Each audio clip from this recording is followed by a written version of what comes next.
Good morning. It's me, Miss Davenport, Miss D reads. Today's book I'm going to read is What is Given from the Heart by Patricia C. McKinnon and April Harrison. This book is a say that three times fast. A Coretta Scott King Award.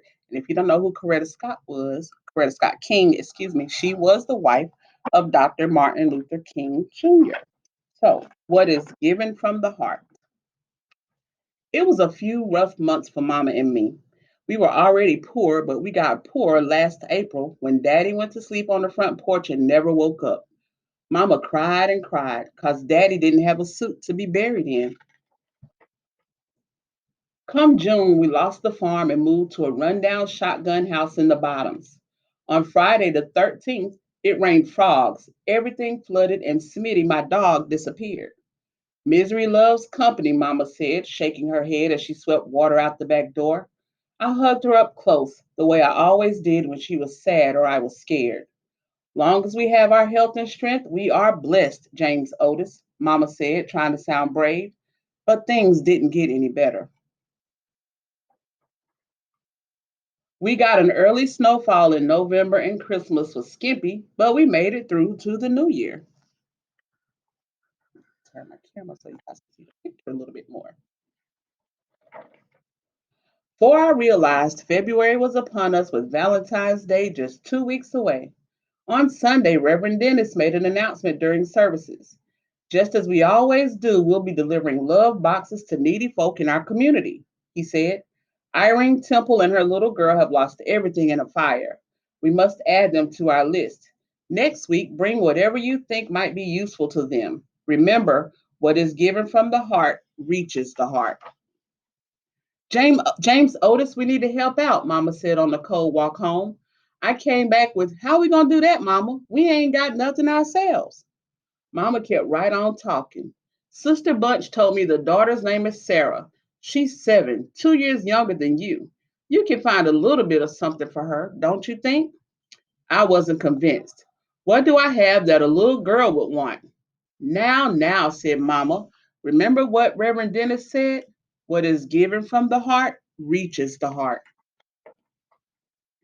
That night, I lay warm and toasty under one of Mama's quilts. Still, it made me tremble to think about fire taking away what little we did have. What can I give Sarah to make up for all she's lost? I wondered. I considered the blue ribbon I'd won in the school spelling bee. Nah, the award was important to me, but it would mean nothing to her. I looked over at my beautiful sparkling rock, the one I'd found down by the creek. But how would that help Sarah? You can't eat a rock. Unable to come up with anything good, I pulled the covers over my head and drifted off to sleep. Come morning, I found Mama in the kitchen busy sewing. I know if we had a fire, I would miss my aprons, Mama explained. So I've decided to make Miss Temple one. But Mama, you're using your white tablecloth, the only nice thing you have. James Otis, I'm stitching with a loving heart. My hope is that this apron will give as much joy to Miss Temple as the tablecloth has given me. Mama's smile was a welcome sight. That made me study harder on what I could contribute. Maybe Sarah would like something to play with, like my whistle from Dexter Benson's birthday party. But my spit was all over it. What about my crayons? I drew so many pictures with them, even though the black, pink, and dark blue were missing. No way. I couldn't give her used crayons, and I couldn't give her my pencil that was just a nub and not much eraser left either. As time flew towards Valentine's Day, I fretted more and more. I considered giving Sarah a puzzle. It didn't bother me that two pieces were missing, but it might bother her. That wouldn't do, not even with the bow on it, and neither would my capeless Superman Halloween costume. Then I remembered my book, Things That Roll. Mama paid 10 cents for it at the resale shop.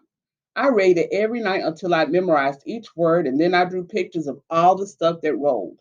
Sarah might enjoy my book, I thought, but maybe she didn't like trucks and marbles and such. Still, it got me to thinking. I gathered my crayons, my pencil, and some paper and got busy. On the Sunday before Valentine's Day, we were off to church. Along the way, Mama told me, as usual, the trustees will deliver the love boxes to the homes of the needy. But Reverend Dennis has invited the Temples to receive theirs at Olive Chapel so they can meet the congregation. The church was full. Mama beamed as she carefully placed the apron in the box. When we presented the Temples with their love box filled with all kinds of clothing, food, tools, and toys, Miss Temple was overcome with emotion. The congregation shouted, Amen. Even so, Sarah seemed sad and afraid. She clung to her mama's arm and hid her face. I walked over to where they were standing. Hi, Sarah, I said, sounding cheery like.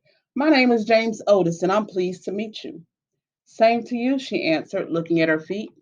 Here, I said, handing her my gift. I wrote it, drew the pictures, and put it together myself, just for you. Sarah managed a smile as she stared at the book I'd made. Then, real slow, like she read the cover, From My Heart to Your Heart by James Otis Petway. It's about a little girl named Sarah, and don't tell me, she said. I want to read about myself by myself. I can't believe it, she squealed. A book about me. Then she covered her mouth to catch a giggle. Seeing little Sarah happy made me happy too. I laughed out loud. I put some hard words in so you can look them up. You sound like my teacher. Sarah pressed the book to her heart, closed her eyes, and whispered, Thank you, James Otis. I will keep this book forever and ever. Walking home, Mama held my hand. The Temples looked very grateful, she said. I think we reached their hearts, I said. Mama nodded. I'm proud of you, James Otis. How come? I asked. 'Cause you're you. In winter, night comes early. The sky was darkening and it had started to snow. I stuck my tongue out to catch a snowflake as Mama spun joyfully round and round. Suddenly, Mama stopped. Look, there's something on our porch, she said. I rushed ahead and there it was. A love box had been delivered to us. And our hearts rejoiced.